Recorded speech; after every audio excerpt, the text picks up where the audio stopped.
One of the biggest questions every mom asks is, how do I get my baby to sleep through the night? If you're waking up every few hours wondering, am I ever gonna get sleep again? I've been there. I wanna share with you what helped our 4 babies sleep 12 hours straight through the night by 12 weeks and how it can work for you too. The first thing that made a huge difference for me was following the eat, wake, sleep pattern. It's simple, but it truly changes everything. Feed your baby every 2.5 to 3.5 hours during the day in that order. Eat, awake time, then sleep. This isn't just about filling their tummy, it's about giving them full, satisfying feedings, including that important hind milk at the end, instead of short little snacks all day. Full feedings help your baby digest better, prevent gas, and lead to longer, more restorative naps. I should also mention I wasn't able to breastfeed, so I bottle fed all 4 of my babies, and this method worked beautifully. My sister, on the other hand, has breastfed all 7 of her children using the same eat, wake, sleep rhythm. So it can really work for both bottle and breastfeeding babies. I remember when I was a first-time mom, I used to think every cry meant hunger, but often he was just sleepy. If you're constantly feeding on demand without pattern, babies can end up gassy, fussy, and overtired, never getting the long stretches of sleep they need. And also, sleep begets sleep. Well-rested babies nap better and sleep longer through the night.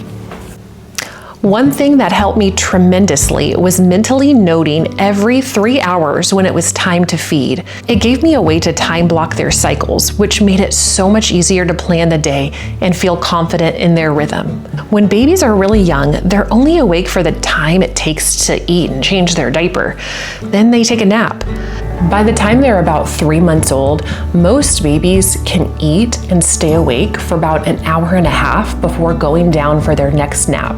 Knowing this helps you anticipate their awake windows and plan routines that actually work. And just a quick note, I am not a medical provider, so if your baby is underweight, has an underlying medical condition, or you have a concern, please follow the advice of your pediatrician.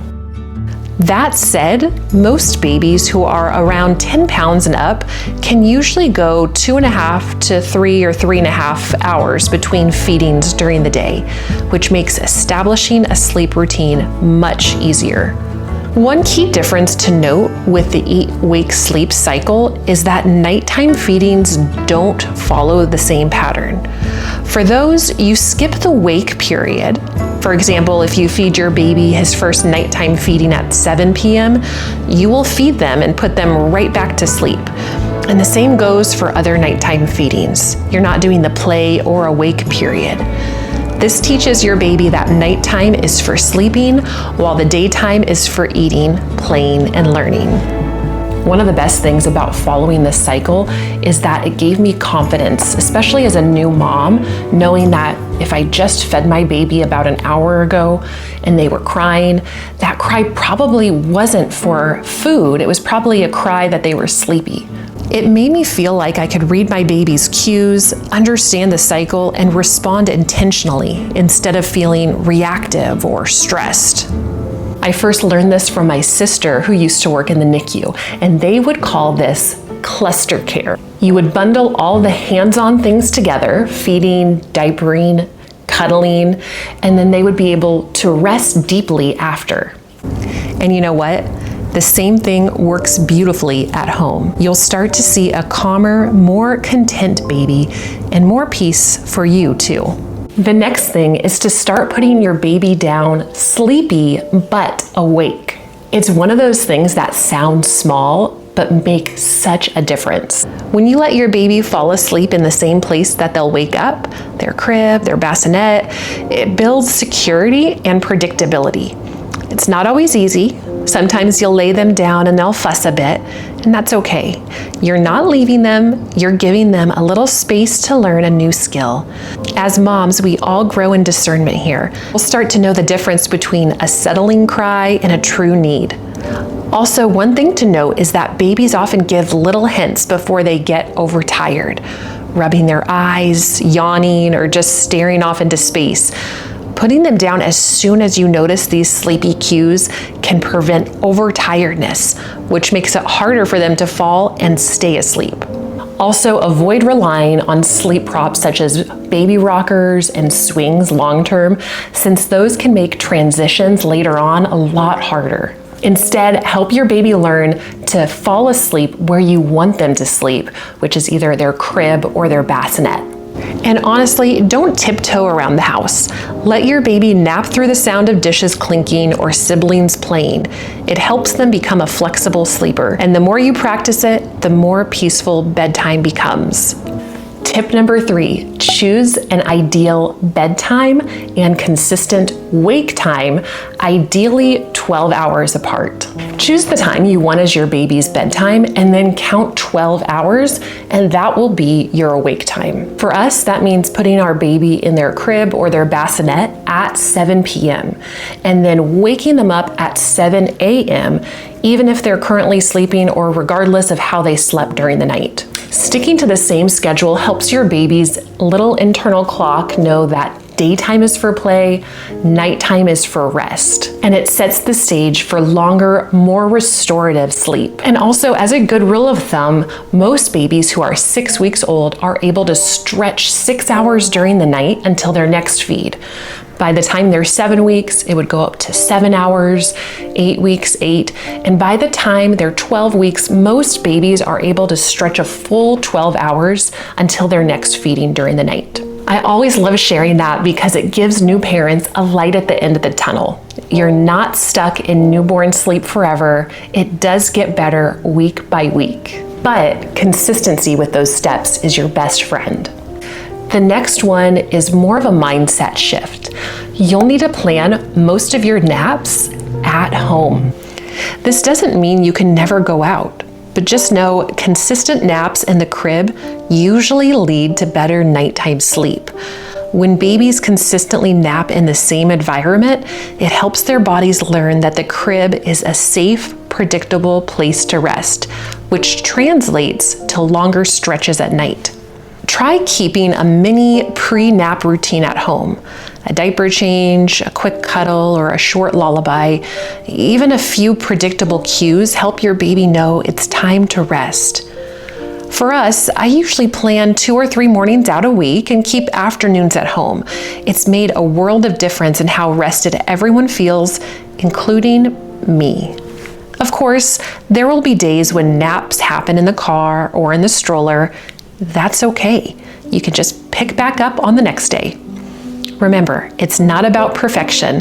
It's about creating a rhythm that works for your family so both you and your baby feel rested and calm. To help in a tangible way, here's a look at our daily rhythm, give or take about 30 minutes or so. We start the day at 7 a.m. with a full feeding, then we follow that eat, wake, sleep cycle until the next feeding at 10 a.m., about 1 p.m., 4 p.m., and then we start their nighttime feeding at 7 p.m. But don't let that schedule be set in stone. You are in charge of the schedule. The schedule does not have control over you. If you're out and about a couple times a week, you might shift a feeding a little earlier. Just be sure to get back on track with the eat, wake, sleep cycle the next time. For example, on Sundays, our family goes to church and my baby doesn't get as good of a morning nap, so I feed him about an hour earlier to help him get through the service. As practical as these sleep tips are, the truth is the most important thing I can share with you is keep your eyes on Jesus and let him guide you through these early days of parenting. My favorite mom advice can be found in James 1, where it says, "If anyone lacks wisdom," which that's me, "let him ask God, who gives generously to all without reproach, and it will be given him." You can follow every perfect routine, but without being rooted in him, none of it matters. Motherhood is sanctifying. It humbles us and draws us closer to Christ. Every middle of the night feeding, every tear, every sacrifice, he sees it all. So as you care for your baby, fill your mind with his word, abide in him, and he will bear much fruit in you. Regularly attend a Bible preaching church. Spend dedicated time in prayer. When you feel weak, and in motherhood you for sure will, lean on Him to be your strength. It's not about perfection. It's about creating a peaceful rhythm that serves your baby and your family, and doing it all with your eyes fixed on Jesus. Because truly, you can follow every great routine, but if your heart isn't resting in Him, none of it brings lasting peace. So mama, take a deep breath. You're doing a beautiful job. Be gentle with yourself. Keep showing up day by day. And remember, this season is short. Helping your baby sleep through the night isn't about doing everything perfectly. It's about finding a peaceful rhythm that blesses your baby, your family, and your own heart, all while keeping your eyes on Jesus. You've got this. I'm cheering you on, and I pray that all who are watching this video, God gives a big vision for motherhood, and a vision that is bigger than daily tasks and feeding and sleeping through the night. May He help you see the eternal impact of motherhood. Every feed, every cuddle, every tender moment is shaping a life, nurturing a character, and bearing fruit for His kingdom. Never forget that motherhood is a high and holy calling. It's not always easy or glamorous, and much of what you do may go unseen by others. But God sees every loving act, every sacrifice, and He uses it for your good in His glory. You are shaping the next generation, and that is kingdom work. So keep showing up faithfully, stay rooted in Scripture, and let the joy of the Lord be your strength. Cherish the little moments and trust that even in the sleepless nights, He is equipping you with the wisdom, patience, and love you need. You're not alone. You are seen, you are valued, and you are loved. Keep pressing on. Your labor of love matters more than you know. If this video encouraged you, please like it so other mamas can find it too. Subscribe for more practical tips, encouragement, and daily routines so you can feel confident and supported as a mother. Can't wait to see you next week.